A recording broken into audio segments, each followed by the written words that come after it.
Hello and welcome to another edition of Coffee Talk on the Pitcherless Podcast Network. My name is Trevor Hooth. Of course, I'm joined by my co-host, Nate Kosher. Nate, how you doing? Doing well, Trevor. Doing well. Trying to stay warm here in Minnesota. It's most of the day below zero, so Oof. I chilly. still have snow on the ground from that winter storm that rolled through. Yeah, Yes, we finally yeah. got some snow, which I don't mind, but it's cold, and you got to talk about the weather. Winter in Minnesota. That's what we do. You just have to talk about the weather. That's the only thing we're talking about for the next hour is the weather outside. Um, That would be a no, boring podcast. the weather is cold. The stove is hot. Still, There we the go. stove has been burning. How about that transition? The stove has been absolutely on fire, and right now, the talk of the baseball world as we record this on Monday night. Just a reminder, just in case something happens before you hear this. Roki Sasaki is down Yes. to 3 teams. It was 4, and then it came out that the Cubs were told they weren't in it. 3 teams: the Blue Jays, the Padres, and the Dodgers. I can almost, I believe with all my heart that it's a 2-team race and the Blue Jays are also there, but I could be wrong. Nate, do Yep. you have any thoughts? I thought that was funny too. Well, once the Cubs were slashed off the list, that that made me think even stronger that the Blue Jays don't have a chance because Mhm. um, supposedly he wanted a smaller market or was fine with a smaller market. We had talked about that last week or a few weeks ago, which makes you think, well, Chicago's big, LA's big, Blue Jays aren't, Padres maybe not, as large. But now all of this, yeah, I think the Blue Jays are probably in third place out of three. You never know. You never You know. never But know. You never know. That's true. But stranger things have happened. you can accurately guess, and just context clues.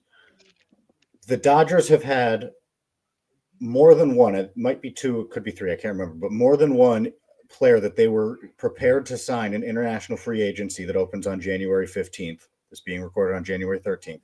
So it opens in a couple days. They've had a couple, if not a trio of prospects they were ready to sign, flop commitments. So the Dodgers might be trying to free up bonus pool space, basically, is what that means.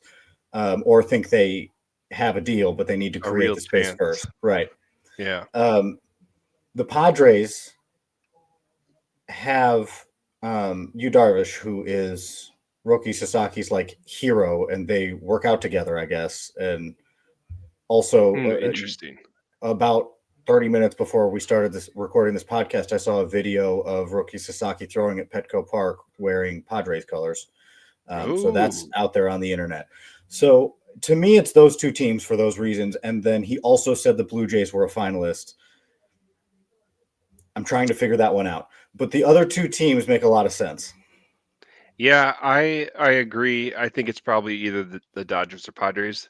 I know Toronto is like a very international city, like a lot of different people from many different backgrounds and um, cultures and everything. So maybe that plays into it. I don't know, but I don't want him to sign with the Dodgers.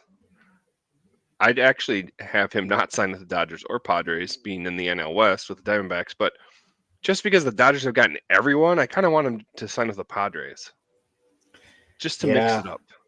I mean, at this point, he's going to sign where he's going to sign. I remember, well, I mean, think about Shohei. Think about when he came over and everybody was like, oh, it's probably going to be the Padres.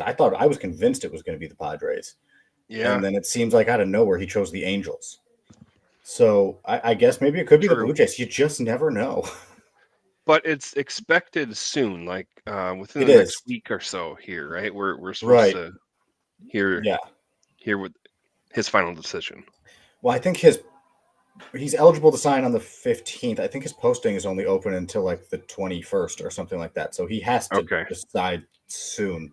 And I would imagine, I mean, it might get leaked, but I imagine it'll officially be announced by him on the 15th if he already knows. Um, Yep. Super interesting. Let me ask you this. Since we are a Sure. fantasy baseball podcast, I think we need to tie fantasy baseball in and not just talk about rumors here. Yep. Let's say that these are the three teams. I mean, these are the three teams he's going to pick from. As a manager of fantasy baseball, not as a fan of the Arizona Diamondbacks, would you prefer him in one of those three destinations? Interesting. I have to think about that. Well, Petco Park is known as a pitcher's park, is it not? Um, I honestly don't know the answer to that, and I should. I thought so. That first comes to mind. Um, so I'll break that down further. So I don't think I'd want him on the Blue Jays just because he'd have to face the Yankees and all their offensive power, And the the Red Sox. Orioles, yeah, Red Sox, exactly. Um, I mean, the Red Sox will be better, and there's a lot of good players there. I do think that San Diego is known as a pitcher's park. Um, I just looked it up and it said Petco Park's often blanketed by San Diego's marine layer and other weather factors come into play, winds, etc. So I think I would choose the Padres for him.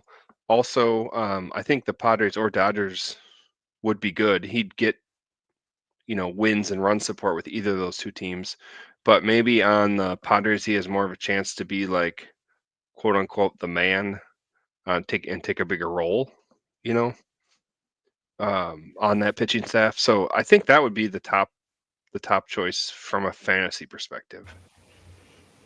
Yeah, I think I agree with you. I was thinking Padres also, but if we're going to be honest, I don't play in many redraft leagues, and so there's a very little chance that I get Roki Sasaki, considering I have no picks higher than 3 in my first year player draft. So I kind of hope he goes. No, I'm kidding. I hope he goes some like him being good is going to be good for baseball. I hope he goes somewhere and just thrives because that'll be awesome. Yeah, I mean he sounds like the real deal. We'll have to wait and see.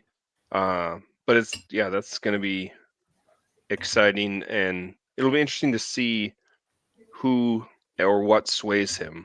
If he once he signs and he says what made his decision, what went into his decision, because we had talked about he didn't want players involved at the first meeting with the teams, so he couldn't be swayed by maybe Shohei Ohtani or Yu Darvish or other people that he knew or was familiar with. So seems like he's taking his time and making sure it's a thorough process. Which I mean, good for him. I mean, this is going to be a big decision for him. He's going to be stuck with this team for at least through his service time years. So definitely a decision he needs to take lightly. Also, on the hot stove that happened, Justin Verlander got signed, and I'm going to throw. So it was a 1 year, 15 million. I'm going to throw out two Yep. numbers, Nate, and I want to know if you could tell me what the significance of the two numbers are. The first Okay. number is 41, and the second number is 38. I'm guessing Justin Verlander must be 41. He is 41. That's that number. What's 38? 38 is a trickier number. Was that like the last time he pitched over 150 innings or some boundary like that? He was good at 38 or something. No, 38 is the age of Buster Posey, who signed him. No, that's funny. I forgot Posey is now. Is he the GM? Is that his role It's either in GM or president of baseball operations, but yeah, something? he's Yeah, 38. Verlander's 41, and I just think that's fun. So, what do you that's funny. think besides that fun fact? What do you think of Verlander in San Francisco? I mean, it's it's interesting. The Giants have been in on a lot of these free agents. Like, I think they were in a lot of predictions. I don't know if they were actually in the mix or close for a lot of these free agents, but it seems like they were a team that was being talked about. 1-year deal makes sense. I had read that Verlander wants to go for 300 wins, and I don't know how many he has. I should have looked that up, but and supposedly wants to pitch till he's 45 years old.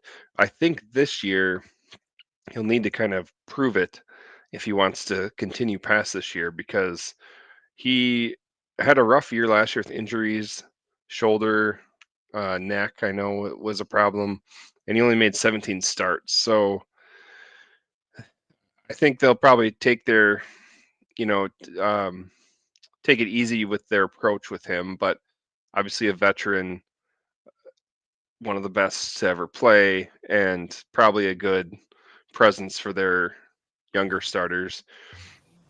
I So, don't feel that great for fantasy though purposes. yeah.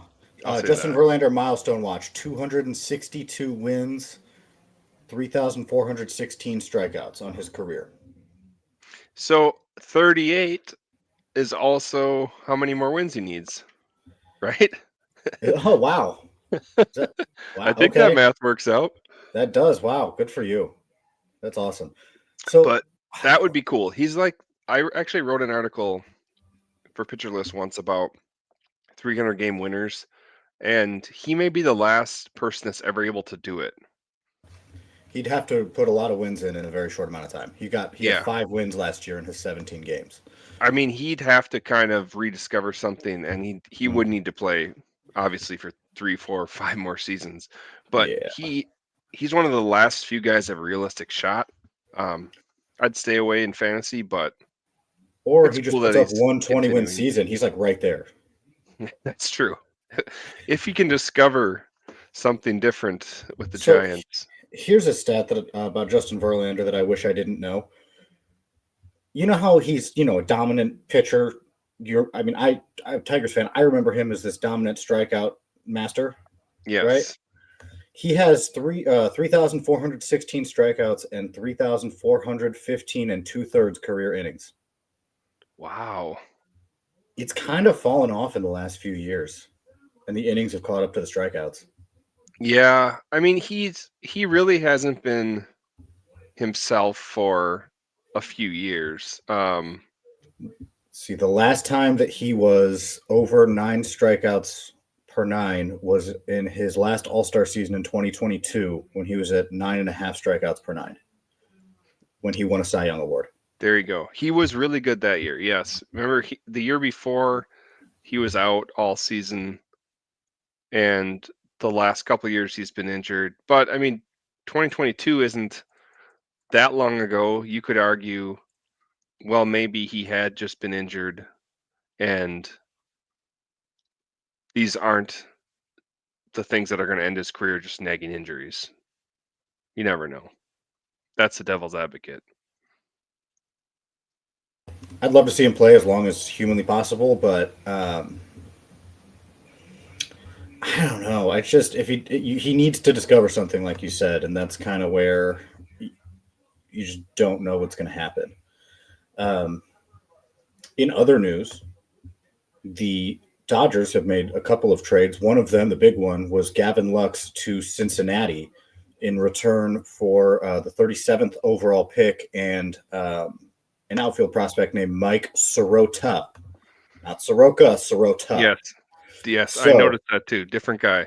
Mike Sirota's probably not redraft relevant this upcoming year. So I mean, I will tell you that I know that the Dodgers liked him when he in the past they weren't able to draft him. Now they traded for him, and that usually says something pretty good about a guy. And he's a solid outfield prospect. He was number 14th on the Reds before getting traded. But Gavin Lux to the Reds will have some fantasy impact.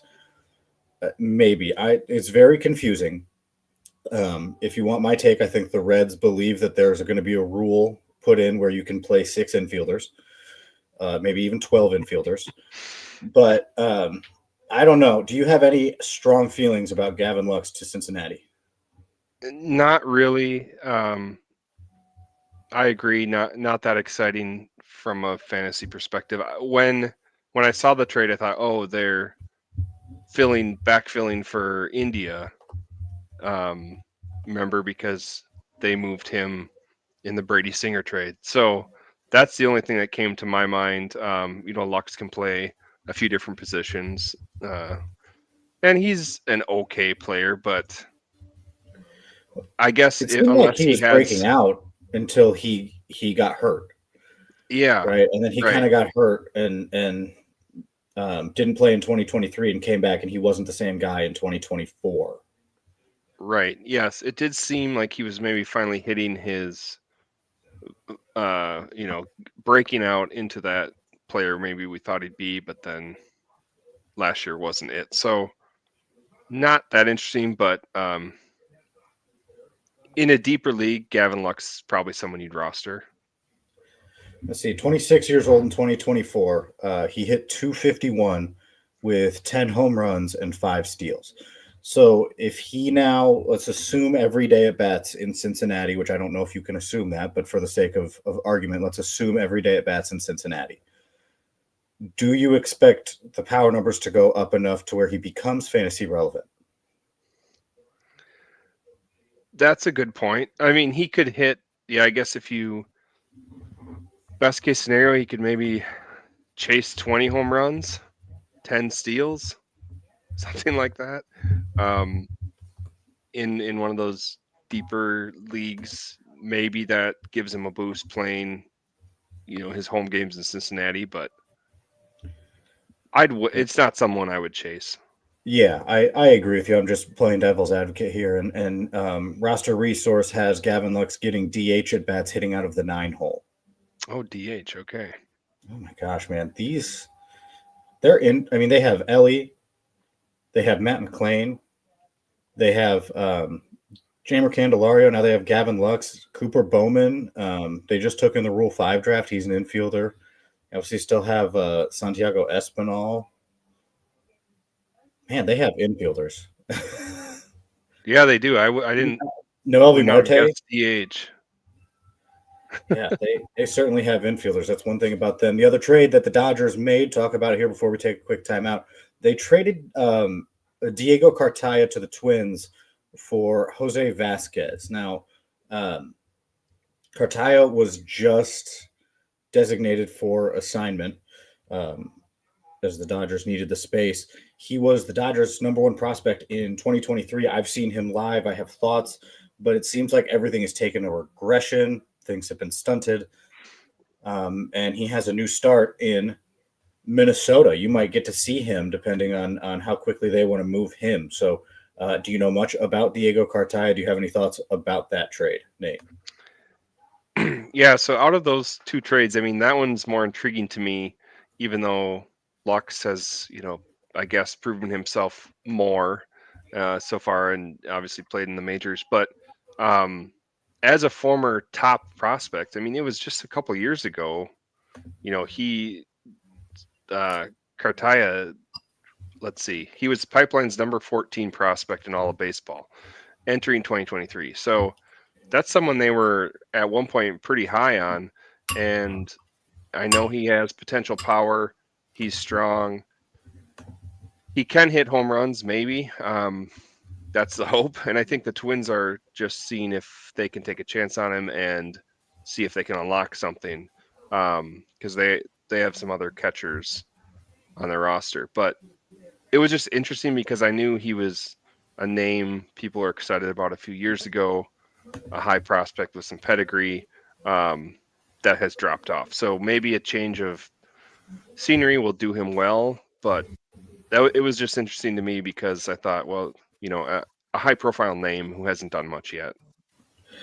Yeah, and I have seen him live when he was in High A few years back, and that was at like the height of his prospect aura, for lack of a better term. He hit 22 home runs in 2022, 19 in 2023, and then down to 11 last year as he started to reach higher competition. And he was a catcher build with, some pop and the ability to hit, but also a massive arm, like He was supposed to be one of the best arms, and it was a very impressive arm. He's really a lot of arm strength, but he has taken a step back. I haven't had a chance to really dive into it and see what changed, because I saw him absolutely crush baseballs with regularity over the course of a series. But took a step back offensively.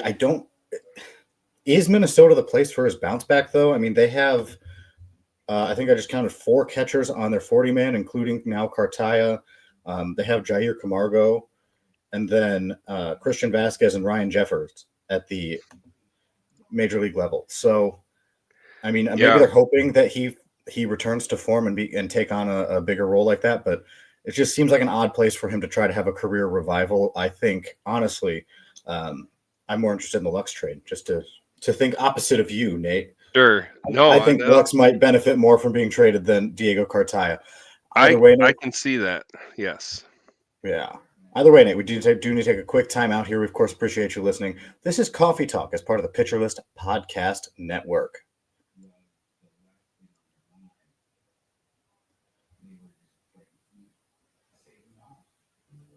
Nate, if you're not on our screen, I think Jake is here. He is. I just saw that. Okay. So do you want an intro and then I'll add him in? Sure. Yeah, that's fine. All right. Leave a blank space here so you know where to edit. And welcome back to Coffee Talk on the Pitcher List Podcast Network. My name is Trevor Hooth. I am joined by Nate Kosher. We were just talking about the hot stove. Nate, I know I have some trades that I've made that I would like to discuss, get your take on, and let you tell me why I'm dumb, as is tradition here on Coffee Talk. Before we do that, we do have a guest tonight, because coming up in just a little bit, we're going to be trying out a fun game that I'm definitely not stealing from our friends Adam Howe, or from our friend Adam Howe and his podcast, that I definitely didn't do just last week. But we're going to do that anyway. So, but would love to introduce Jake Crumpler. Jake, how are you doing, man? I'm doing great. How are you?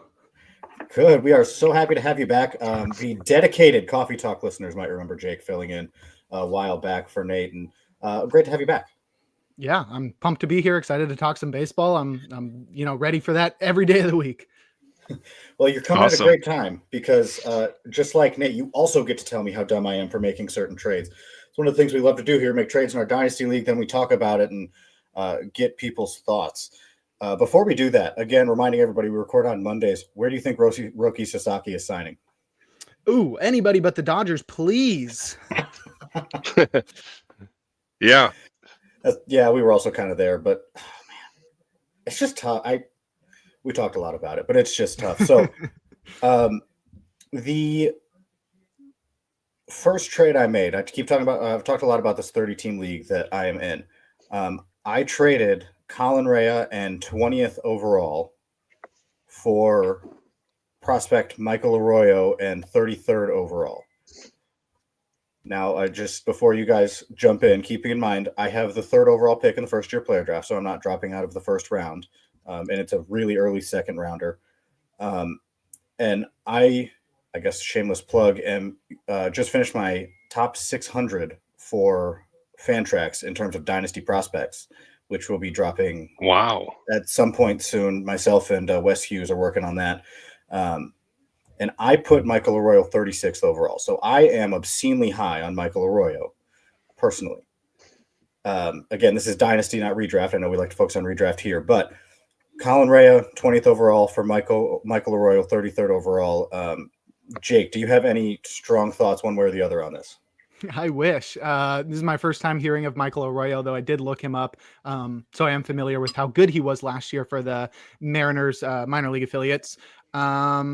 I don't think Colin Rea is going to be a big difference maker in fantasy. And sounds like the difference in your picks is not too large, that it's not going to be, some crazy difference where you're giving up, a number 1 pick for the last pick or whatever. I think they're close enough where you're getting a little bit equality there. So I think I would take your side. I mean, I wouldn't be, somebody who's so beholden to holding on to Colin Rea that I just can't let him go for a prospect that I'm super high on. Well, here's the fun secret. I wasn't planning on keeping him. Okay, there you go. Well, Then it's a win for you either way, right? That's right. I mean, I get Michael Arroyo is a prospect, Nate. I know that, but do you have any conflicting Well, thoughts? I was going to say I'm surprised. I don't know him that well, but I'm surprised out of 600. First of all, that's awesome. That's a super deep dive. But that seems like you're pretty high on him. So what is it about it that made you rank him there? Yeah, so I have seen him ranked around 50. I've seen him ranked towards the back end of top 100s. Real life, he's a borderline top 100 guy real life for me. But it's an offensive profile over a defensive profile, and his defense is where the real life ranking takes a hit versus fantasy when you pretty much just care about offense. Mhm. And I see a guy who doesn't have the most power in the world necessarily, but he has really good plate discipline. Like he has a really good zone recognition, really good swing decisions, and really good bat to ball. Like he finds the barrel a lot, and that helps him to access some of the power. And he does a good job, I think, lifting the ball. So it's like a perfect combination of he doesn't necessarily have the greatest power, but he has enough skills to pull the power out as well as hit for a solid average and draw walks and stuff. So I think he's an awesome dynasty asset personally. Yeah, I it's still think definitely worth a 38 shot. 38 still puts him like fourth overall for second baseman. It's a weirdly strong group right now for dynasty purposes. But yeah, I don't know. Big fan of Michael Arroyo. I actually traded for him twice. Completely different league, same day. Also, definitely made a trade for him where I traded away Tyler Soderstrom and I got him in a fourth. That one hurt me so much. I love Tyler Soderstrom, but Nate, what do you? Does Tyler Soderstrom change your thoughts on the trade? Yeah, I mean, that one's a little bit different than the first one you talked about because I do like Soderstrom as well. Also, from what I've read, it sounds like the A's moving to this Sacramento ballpark is supposed to be good for offensive numbers, and they should get a boost. So, yeah, I've always liked him as well. That one is probably the harder. That would have been harder for me to pull the trigger than with Colin Ray, because I think the potential's there for him, and he's still so young. With also the boost moving to Sacramento, so yeah, I don't know For if I sure. like that one as much. The other And one is just worth a shot in the dark, and the potential that you like. would it change your mind if I told you that I also have Vinny Pasquantino? Well, yes, yeah, So yeah. So he's starting at first base, or he's slotted in there. yeah, I think that's like a 14 league two, 14 team league too. So a fourth round pick is, I don't know, like a second in my 30 team league. So yeah, that was tougher. Jake, what do you think about Soderstrom this year? Because I think I kind of agree with Nate where he might get an offensive bump. Yeah, probably. That park is definitely made for AAA, which is a high offense league. I'm from the Bay Area, so I have some affiliation towards the A's. With Soderstrom, he feels like a quad A type guy, where he doesn't strike out that much, but I don't think he has the contact ability to be more than just like a power guy, which I think is a lot easier to find nowadays. To those quad A power type guys. And I think the ceiling on Arroyo is probably higher than Soderstrom's. Well, says me, and I'm just one person, and there's many people smarter than me who says he's much lower, but that's okay. Mm-hmm. I've learned to stick to my guys. I used to not do that. I'd be like, I'm really high on this guy, and then other people would disagree, and I'd kind of be like, I have a question on him. Does he still maintain his catcher eligibility or no? That's the big thing. It's like if he doesn't have catcher eligibility, he's so like borderline, especially in Yeah. shallower leagues. I guess in a deep like 15 team dynasty league, he's probably a lot more valuable than your replacement level player. But that without the catcher eligibility, that takes a lot away from him. And I think he only caught one game last year. Oh, that is interesting. true. He only Yeah. caught one game, so he will not. He's just first base eligible. Mm-hmm. Yeah. Okay. Yeah. I didn't even think about that. And it's weird because I make that same argument about Samuel Basallo about what if he moves off catcher? Does he still have enough power to be relevant at first base? The answer is probably, but it's a question that I bring up. All right. One more trade. This is the trade I was most excited about. It involves me getting another prospect. I don't want to shock anyone. But I had to give away a lot. I traded away Jordan Westberg and Ronnie Mauricio. Who'd And you get? I got Noah Schultz. Okay. Listen, this happened moments. Well, I was talking about it before, but this happened moments after I wrapped up a scouting report for Prospects Live on Noah Schultz. That dude is a demon. Like, it is crazy. No, I'm not even kidding. His slider is absolutely fantastic. He'll throw it 4 times in a row to guys and they can't touch it. And this was a double-A. His fastball is he's got 2 different versions of it. He moves it around. He always lives on the corners, and it seems like the umpires wouldn't give him all the calls, but he was never far off. Like, he was always right on the corner. It seemed like his command is off the charts. He needs to develop a changeup, but he's thrown it, and when he throws it well, it looks like it might be average. So quite literally, this could be a guy who has a plus fastball, a double plus slider, an average changeup, and above average command. And he's 6'9", also, if you didn't know that. This dude is, well, I mean, he's the 3rd best pitching prospect behind Jackson Jobe and Roki Sasaki for me. But I still have him at 7th overall in my top 600 is where I ranked him. So this dude's a legit upside ace for me. That's the only reason I gave away Jordan Westberg and Ronnie Mauricio. I probably overpaid, but I don't know, man. Pitching can be hard. Top end pitching can be hard to find in these dynasty leagues. So go ahead, yell at me, tell me I'm dumb for giving Jordan Westberg away. I'm ready to take it, and I will absorb it all because I'm going to bang the table for Noah Schultz. Well, I'll jump in first. Trevor, you sent me the video of his slider that broke. So he's left-handed and broke across the plate, like at the guy's knees, which is pretty cool. And he's so dang tall, it makes you think of Randy Johnson when you when you see him pitch. So I think you were tantalized by the thoughts of another Randy Johnson and just the pure power. So I could see why you did that, but it does seem like a lot to give away. And in your favor and Schultz's favor, though, like we talked about with the White Sox, any of these prospects who are in Chicago, well, he's gonna be really good. But even anyone who's moderate, borderline, they're gonna get a ton of opportunity, right? Because the White Sox are so terrible. So he's probably he could be up in the majors and in their rotation because he's so good, but also he's going to have a big leash because it's not like the White Sox are going to the World Series or anything. So I think that helps him. It seems like a lot to give away, but if you want to get the guy that you're really high on and you're excited about, I can see why you did it. Do you want to know what's crazy? I was prepared to give away more. Oh, wow. I was about to add draft picks to it to try to make it happen because I just wanted Noah Schultz. I wanted him on one of my fantasy teams because I think that highly of. I mean, I just think he's awesome. Yeah, Jake, are you also going to agree that I'm pretty dumb? Because I'll take it. I'll wear it. Who's your comp for him? Is it like Crochet or is it like Randy Johnson? So you're looking. I mean, the ones that get thrown on him because of his size and the fact he's a lefty and he throws from a low 3/4 slot, it's going to be Randy Johnson or Chris Sale, basically, are the ones that get. Yeah.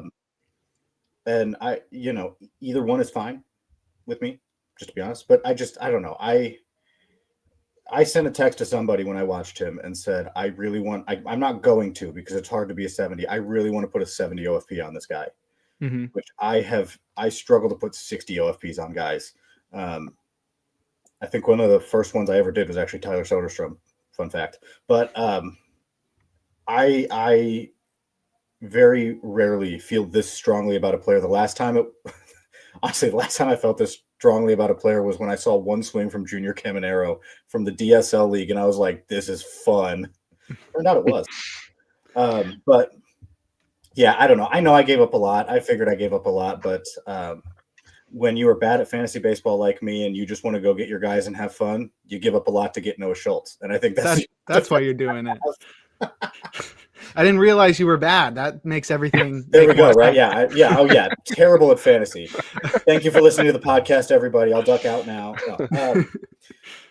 But that's, like I said, that is what it is. We can get to the crux of the matter here, though. I don't, Nate, unless you have any trades, or Jake, you've made any trades recently you want to bring up, but No, let's get into it. The reason that we brought Jake here, and again, I'm definitely not stealing this from On the Wire, but go listen to On the Wire if you want to. It's a great podcast. And what we're going to do is ADP. We're going to bring up some ADPs according to NFBC, what they have, and talk about if you buy or sell, what you think of the player. It's kind of a game, let's just talk about these players, because there's certain guys that I put on there for reasons that weren't, oh, look at this crazy ADP necessarily. But so, yeah, that's the rule. We'll bring up some players and see what happens. The first player I have on the list here is Brent Rooker. Now, his average, if I read it correctly, was about 72. Not why I put him on there. I thought the variance was crazy. The highest he got drafted was 21st, and the lowest he got drafted was 138. Which, again, it seems like some wild variance. I don't know. I guess I don't look at these very often, so I don't know if that is a lot of variance or not. But I think it's 72 or definitely at 138. I'm taking Brent Rooker. I don't know about you guys. Jake, why don't we start with you? Do you have any thoughts here? Do you take Brent Rooker here? What do you think about that gap? Is that warranted? It's pretty crazy. I understand it. If you're looking at his numbers face value, and you get the 21, that makes sense because he batted 293 with 40 homers last year and 10 stolen bases. That's going to be enough to get you that top 2-round value if you're in a 12-teamer. Around 72, though, I would feel more comfortable. Last year, I was out on Rooker, and I sort of paid the price because I kept calling it for the first couple of months, just saying, no, this is not real. He's gonna fall off. I did the same thing. I traded him away. Yeah. Yeah, and he just I think he's a legit power guy. You can look at his StatCast metrics and see, hey, he supported the 15.5% barrel rate last year with a 16.5% barrel rate. However, the strikeouts didn't come down enough for him to be a guy that's going to consistently bat 290. So I think we're looking at a 250, 35 homer guy, which very solid, not easy to find that, but definitely not somebody you're drafting in the first 2 rounds, but also somebody you're not going to let slip past pick 100. Does his Twitter game move him up ADP? For me, probably. Big right, time. he's one of my favorite athletes on Twitter. I think he's funny. Yeah. He gives a lot of really good insight. Definitely got to check out if you haven't seen his Twitter page. Nate, what do you think here? Well, I was thinking the same thing. It's that people, the 138 low end, people aren't expecting that he's going to duplicate last year. And I think he it seemed like, if I remember, he got better as the season went on, and like at the end was really hot, and like, wow, this, like, his numbers kept climbing, and you among the league leaders, like, oh, Brent Rooker is like, he has that many home runs and that many ribbies. So I think he is solid. I wouldn't go 21 with him, but I understand. Yeah, the variance, it makes sense because he had one standout year, and he's like 29 or 30 maybe.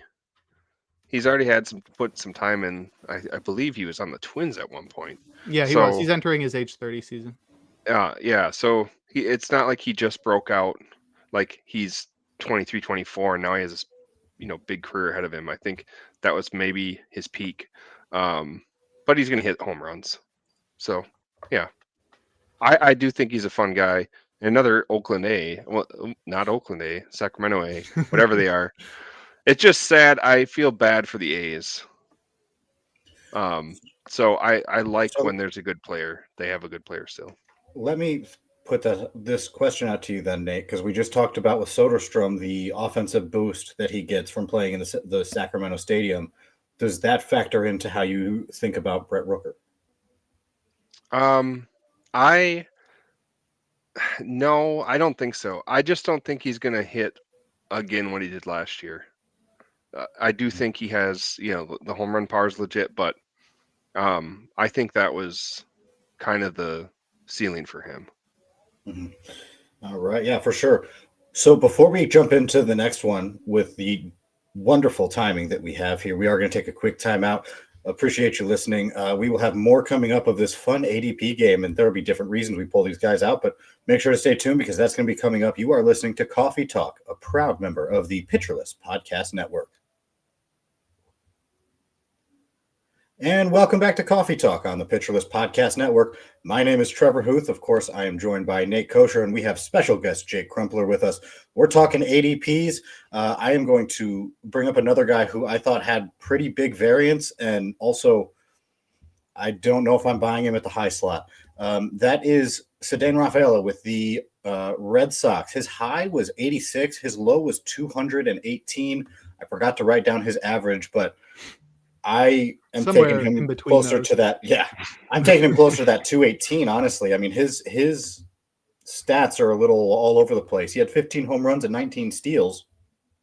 He hit 246, 26, roughly 26 and a half strikeout percentage, and a 2.6% walk rate last year in 500 plate appearances. I don't know. I guess I have my thoughts, and I might have just shared them accidentally. But Nate, where do you stand here with Rafaela? Yeah, well, I know I was thinking for him, he has the speed.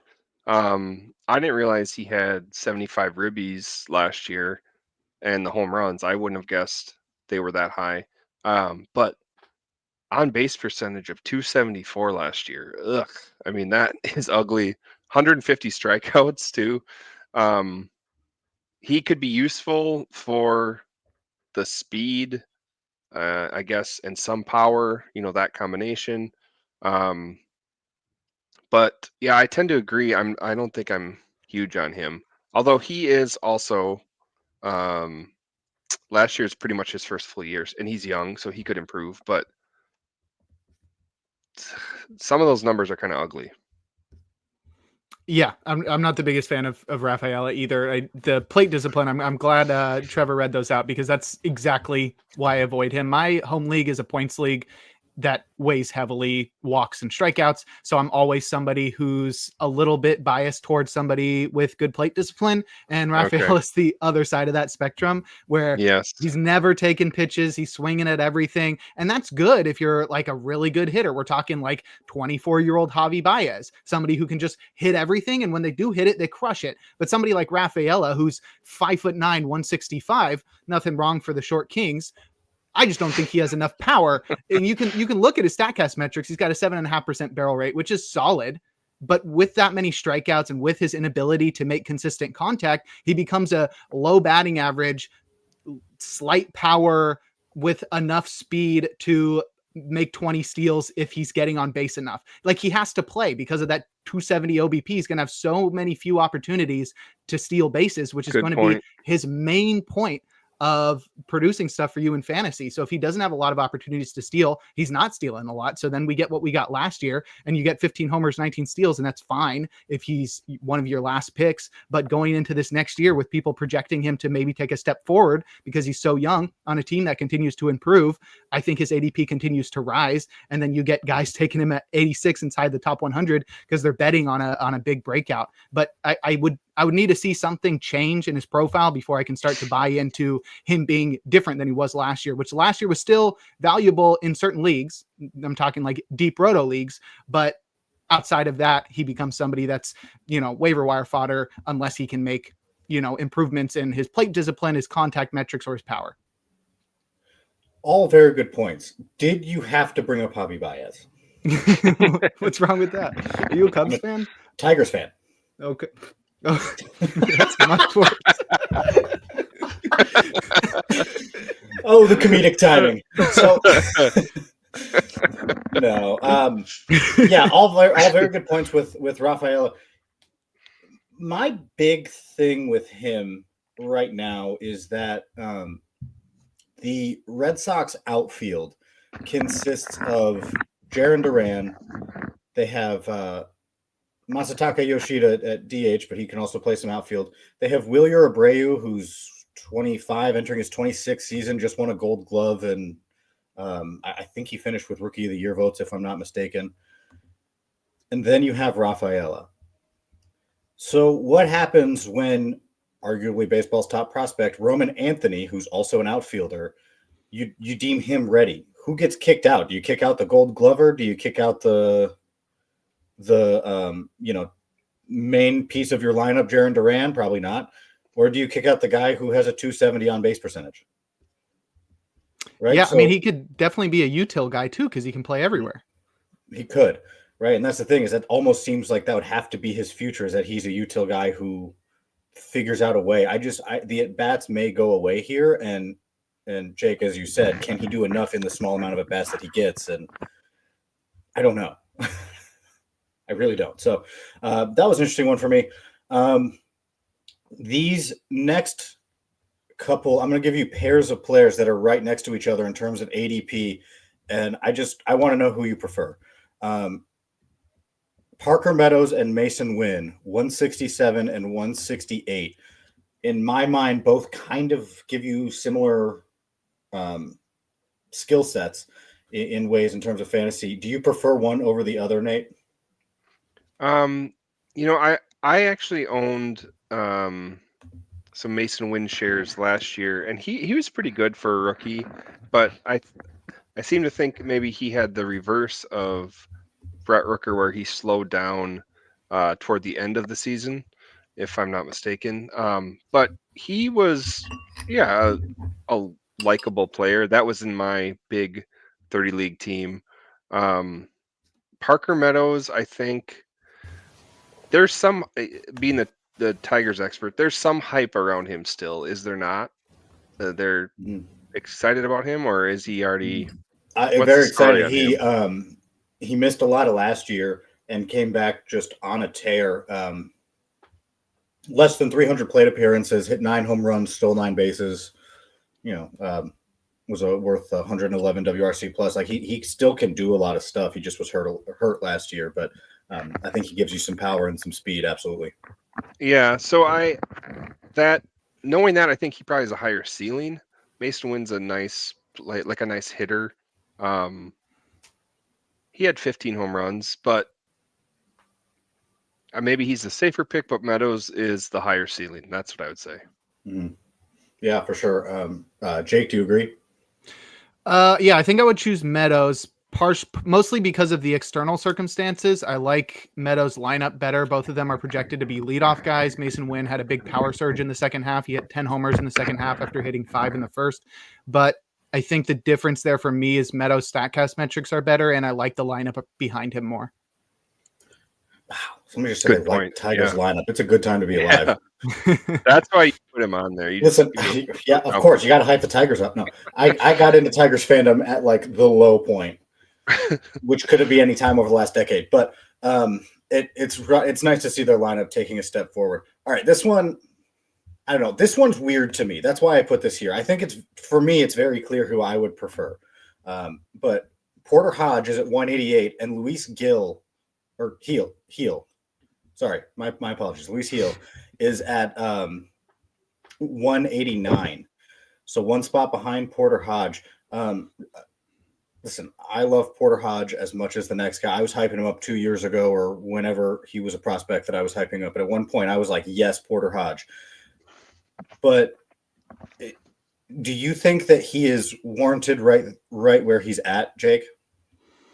Right now, as the Cubs lineup or bullpen stands, yeah, I think so. There's nobody really that's going to push him out of that role. The guys that the Cubs have signed this offseason or acquired were like Eli Morgan and Caleb Thielbar. I don't think those guys are going to be pushing Porter Hodge out of that role. The dude had a 1.88 ERA and a 32% strikeout rate as a rookie and was the closer down the stretch. So I don't think they're going to take him out of the role. And while I don't think he's going to have a sub-2 ERA and a 30% strikeout rate next year, I still think he's going to be really good. And I'm actually somewhat low on Luis Heel. I was actually making my own top 100 earlier in the offseason. Not something I had ever done to the depth that I did it. But I had Heel. I'm trying to find him. He's that low. I had him at 51. So I am going to be avoiding him. So I'll probably be taking Porter Hodge there. See, that's the opposite of what I was saying this whole time. And for me, like, again, I think Porter Hodge is fantastic. I think for me, it was, do I want a starter who was the rookie of the year, last year, or do I want a potential closer at that point? And I think you, I don't know, value-wise, I feel like the starter is the way to go. I don't know. That's just me. I could absolutely see Porter Hodge. I mean, he's awesome. Let's be real here. But I think for me, that value is what made this kind of an interesting pairing to me. Nate, who do you agree with? Do you agree with me or Jake? There's a wrong answer. I can kick you off. I'm kidding. Nate's the Well, host. He can kick me off. I was just going to say that, Jake, I listened to your In the Pen sort of ADP and closer talk. So that's when we're talking about who we should have as a guest. That was a great episode, great work. So appreciate all the closer stuff. So, but when I initially saw it too, I was with Trevor. That's how I read it, is how Trevor read it. But I think that's a factor of probably the type of league you're in also. And I have the idea that you can always find saves out there, but he's young, and if he's locked in, he has big opportunity. Hodge, that is. So you've convinced me, but how I initially thought about it was Trevor. So there's my hedge answer. But the Cubs, did they? What do they still have? Who was the guy last year that was Merriweather? supposed to be? Yes, is he still around? Yeah, He is. was the guy from the Blue He Jays. pitches like 3 games a year or something. Yeah. He always had like upside. I remember, but I mean, last 2023, he was actually really good. The dude just cannot stay on the field. yeah. So that's the guy I was thinking about. But yeah, it's interesting they're right next to each other because they're completely different profiles Mhm. and like pieces of your fantasy roster. See, I guess he's not. I had it in my head that Nate Pearson might be in contention for that closer role as well. Maybe I'm remembering it completely wrong, and they were talking about putting him in the rotation, which is not closer. It's in fact the opposite. But I remember there being something about Nate Pearson. I think I misremembered it also, and that might have contributed to my confusion there. For the rest of these, Nate, you're the ones who put them down. So do you want to take over Sure. as game show host here? Yes. So yeah, these are ones that jumped out to me, and once again for different reasons. So this one was interesting, both coming off injury. Kota Senga at 148 and Spencer Strider at 140. Now I don't have the high and low, but both obviously potential aces, both coming off injury. I'm going to look up the highs and lows while I introduce this, but I just thought it was interesting because obviously if Strider wasn't hurt and coming off an injury, he'd be one of the top pitchers off the board. Senga, good rookie season, had a lot of strikeouts, but I don't think he'd be as high. So here it is. Strider was a high of 52, a low of 273, and Senga a high of 94 and a low of 273. So what do you guys think about their chances? Just for let's just talk about this season and the impact they could have. So Jake, why don't you go first? Sure. Yeah. So when I said I did starting pitcher rankings earlier this offseason, I said I was working on them because I'd never ranked any of the guys who were injured for most of last year or all of last year. That's sort of my last step. So I need to get all these, Shane McClanahan, Sandy Alcantara's, Spencer Strider's in there. Those guys are hard to rank because, we knew they were aces when they were healthy, but what are they now? We haven't seen them forever. They're coming off a very invasive surgery. So that's, everything you can take away from Strider, who was the clear-cut number 1 pitcher in baseball. And then you have Kodai Senga, who is probably going to get a full season in some way because he's still going to be held back some point because he didn't pitch at all last year, or he pitched 1 game, but he's going to have to build up his workload again. He's not going to immediately jump in and throw 200 innings. So, first thing you want to do is look at the projections, and you see 166 innings for Senga and like 113 for Strider. And then it's just about weighing who you think is going to be more valuable in that. For me, with replacement value for somebody like Strider, who's probably going to be on the IL to start the year, I think the replacement value you're getting from somebody, whoever you're replacing Strider with at the beginning of the year, is going to be a really good option compared to the options you have later in the year when people go down. The replacement value you have at the beginning of the year is way higher than the replacement value you have at any other point in the year. So if you're looking for replacement for Strider, you could find a starter that's going to be in your rotation throughout the year. And then 2 months later, you get Strider, who is like a consensus number 1 pitcher in baseball. So for me, if I'm going safety, obviously I think Senga's the pick. but I think there's a lot more safety on the Strider side if you think about the whole picture of the replacement value and then getting Strider later in the year. And then even if he's delayed, you're still getting replacement value earlier in the year, which I think is so much more valuable, those extra roster spots that people don't really account for when you draft an injured player like Strider. And this is the only type of injured player I would ever take a chance on, because I don't want somebody to come back and then just be, a shell of themselves, which if you're really good, a shell of yourself is still really good. But if you're all right and a shell of yourself is not rosterable. So I think I'm going Strider. Very good points. And yeah, obviously the top end with Strider is going to be more. I didn't think about that though. You're right, because you're going to start the year healthier and you're going to have other studs that you're rolling out who could gap that time. Mm-hmm. Trevor, what do you think? Are you excited? Either would you draft them, I guess, is the question. And then absolutely, who are you more excited about? Give me all the risk. Yes, absolutely. I would. And I have I wish I could throw out all these stats and stuff at you. I would pick Strider because when I'm looking at these two, if I were to make this decision, I would say if the injury never happened, who would I want on my team? And the answer to that is very easily Spencer Strider. So I think Strider would be my pick there. And I don't want to reiterate anything. Jake made a lot of really good points there. And the whole time, honestly, all I was thinking of was something I meant to bring up earlier and I forgot to. If you guys had the opportunity to take the first pitcher off the board, who would you take? Zach Wheeler. Okay. Good question. So for the ADP that we're looking at, Wheeler was third.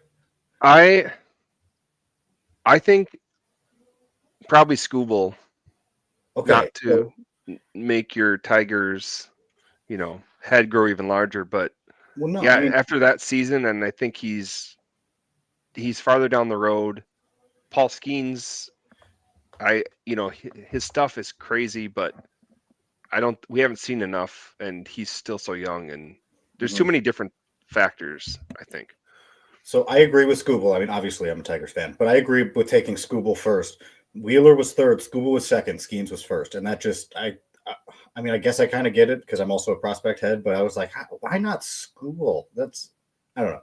That was just me. I still get it. I mean, it makes sense. You're still getting a good pitcher either way, but I was like, it feels like Scooble should be first pitcher off the board ADP wise. Anyway, that surprised me. It was Paul Skeens. And Nate, keep going. Let's get through these last few here. Yeah, last thing on Skeens, I'll just say I think it's kind of the Noah Schultz effect on what you were talking about that trade. I mean, he's so awesome and so exciting. It's like, oh, I'm going to take him, but not to be the wet blanket. He could get injured. He doesn't have the proven track record at the major league level, and I think Wheeler is so consistent. Those guys are just safer. I'm laughing because I'll never learn. I've told the story about 3 times on this podcast about how I turned in a 60 on Jordan Lawler, and then he got hurt or it was announced he got hurt 2 hours later, and I still won't learn that these prospects might get hurt. I'm like, I want all of them. Just yeah, you cursed Lawler forever. Okay, so these were just some I included these personally because I thought it was too high. And so the first one's Chris Sale. I don't think he can, speaking of injuries, I don't think he's going to replicate last year. He was 38. Michael Kopech at 185. I know now that he's moved into potential closer for the Dodgers and now a reliever after all the White Sox experiments with him. Great stuff, but I still don't trust him personally. I know 185, that's further down than a lot of what we've been talking about, but that it just jumped out at me that seemed high. And then, of course, I think we've talked about Jazz before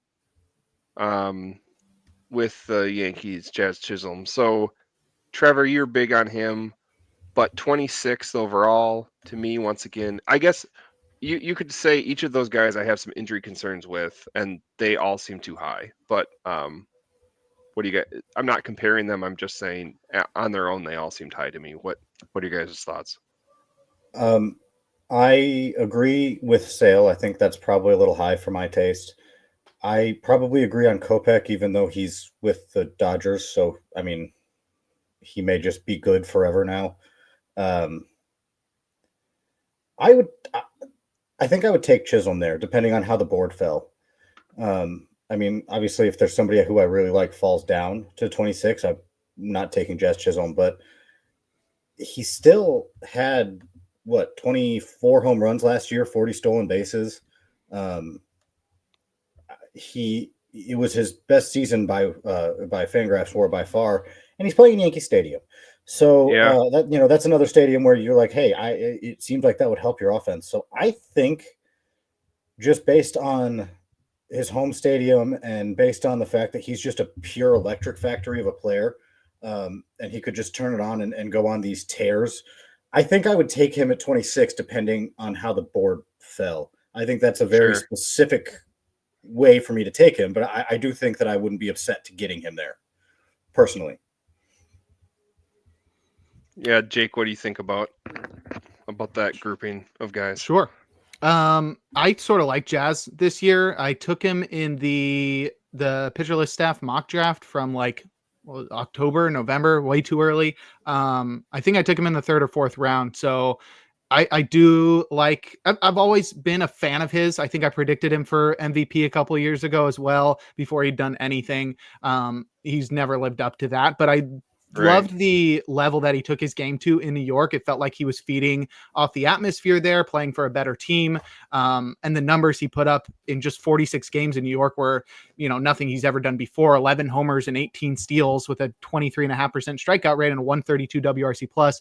Those are legit numbers. He's in a really insane lineup with Aaron Judge and others, but so I think I'm targeting him. I'd be fine drafting him where he's going. For someone like Sale, I'm not as down on him because it's all about health for him. I know 2023 was not spectacular, but there's something about the Braves that just bring life into it must be the Braves Foundation. It's all the money they're donating to the team. But he's I still think he's got something in him. I mean, his pitch mix has not changed at all. Its effectiveness has not changed at all.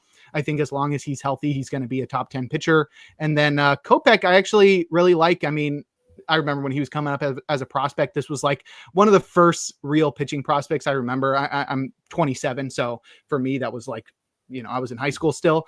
But Fireballer.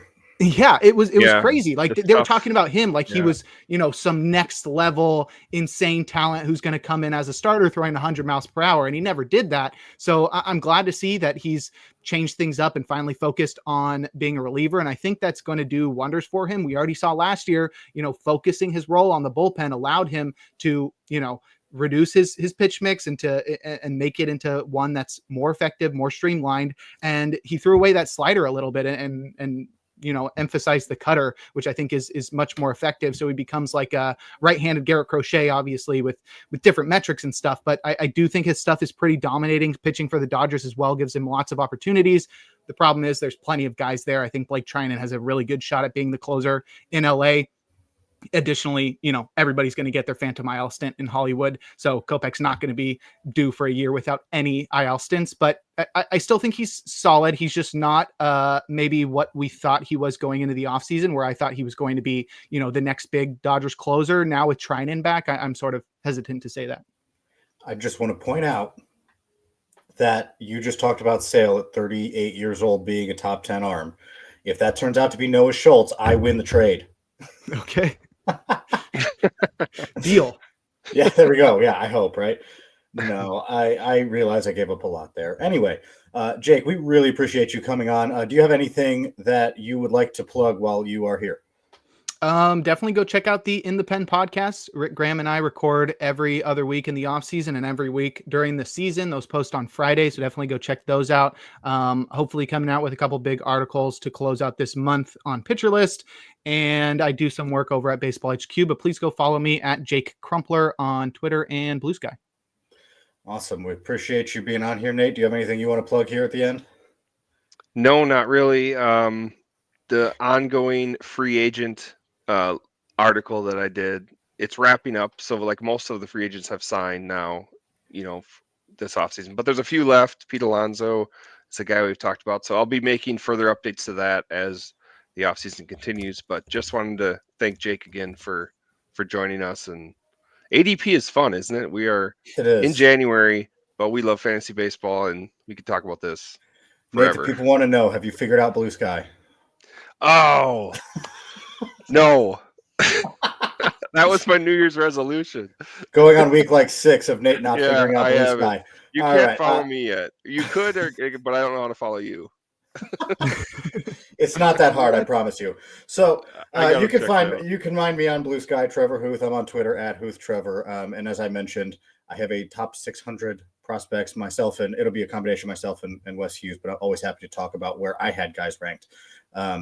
600 is a lot of prospects. It took a long time to put together, so I'm very proud of that, and I'm guessing most people are going to hate it, and I did a bad job because your prospects aren't ranked where you think they should be, but either way, I'm still very happy with it, and that should be coming out on Fantrax, and of course, keep listening to Coffee Talk. We appreciate you guys for episode 34 of Coffee Talk, Nate, if you could believe it. Once again, thank you for listening. We're part of the Pitcher List Podcast Network, and have a great day.